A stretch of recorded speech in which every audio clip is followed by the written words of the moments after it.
উড়ান শেষ। এমন বিদায় বাংলা টেলিভিশনে আগে কখনো হয়নি। দীর্ঘ 10 মাসের জার্নি শেষে গতকাল ছিল উড়ান ধারাবাহিকের শেষ শুটিং দিন।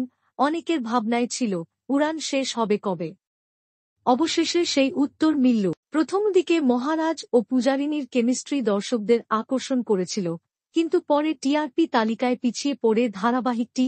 রাত 8টায় শক্তিশালী প্রতিপক্ষের সঙ্গে প্রতিযোগিতা চালানো কঠিন হয়ে পড়ে, তাই কর্তৃপক্ষ সময় পরিবর্তন করে 10 মার্চ থেকে রাত 11টায় নিয়ে যায় উড়ান। তবে গল্প শেষ হবার আগেই নতুন ধারাবাহিক পরশুরাম চলে আসে, ফলে উড়ান শেষ করার সিদ্ধান্ত চূড়ান্ত হয়। শেষ দিনের শুটিংয়ে আবেগঘন মুহূর্ত।